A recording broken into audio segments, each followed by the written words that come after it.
ऐसा है ना, क्यों ऐसा है? क्या हो रहा होगा कि पेपर मुड़ा तो मुड़ा क्यों, फोल्ड क्यों हो रहा है? इट हैज अ टर्निंग, ऐसा टर्न क्यों है? क्वेश्चन समझ में आ रहा है? ऐसा टर्न क्यों हो रहा है? क्यों टर्न हो रहा होगा ये पेपर? बिकॉज ऑफ क्या लग रहा है इस पे? ग्रेविटी, जी लग रहा है ना।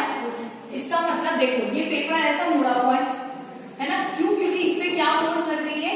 जी फोर्स लग रही है, ठीक है। अब यहाँ पे ध्यान से देखो कि अगर मैं इस पे ऐसे फूंक मारती हूँ, है ना, यहाँ पे इस वाले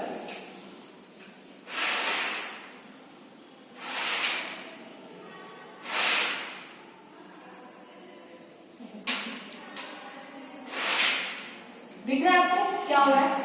इसका मतलब मैंने क्या काम किया? यहाँ पे फूंक मारने से यहाँ के जितने भी एयर मॉलिक्यूल्स थे सबके सबको धक्का दे दिया, पुश कर दिया, तो सारे एयर मॉलिक्यूल्स उधर चले गए। एयर मॉलिक्यूल्स चले गए, देखो ध्यान से समझो। ऊपर क्या थे? हवा के मॉलिक्यूल्स थे, एयर मॉलिक्यूल। मैंने क्या काम किया? सबको फूंक मारी तो सबको पुश कर दिया। ये देखो मैंने फोर्स इधर लगाया, सबको पुश किया, तो सबके सब शिफ्ट हो गए होंगे। मतलब अब ये कैसा बन गया होगा? ये मॉलिक्यूल्स यहाँ पे चले होंगे, शिफ्ट हो गए होंगे। तो इसका मतलब जो प्रेशर ऊपर की तरफ था, जो दबाव ऊपर की तरफ है प्रेशर, और एक प्रेशर नीचे भी होगा।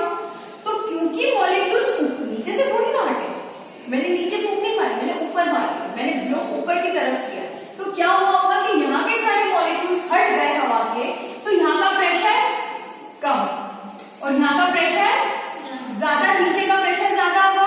और आप जानते हो pressure is equal to force per unit area. अब देखो ऊपर का भी एरिया वही है, नीचे का भी एरिया वही है, इसका मतलब एरिया तो एक जैसा है, इसको छोड़ो। तो pressure is directly proportional to force. इसका मतलब यहाँ का फोर्स ज्यादा होगा, क्योंकि यहाँ का प्रेशर ज्यादा तो फोर्स भी ज्यादा, तो यहाँ का प्रेशर ज्यादा होगा तो यहाँ का फोर्स भी ज्यादा होगा, और यहाँ का प्रेशर कम तो यहाँ का फोर्स भी कम, यहाँ का फोर्स भी ज्यादा। जैसे ही यहाँ का फोर्स ज्यादा हुआ, ये पेपर क्या हुआ? उठ गया। आगे समझ में? तो ये कंसेप्ट था प्रेशर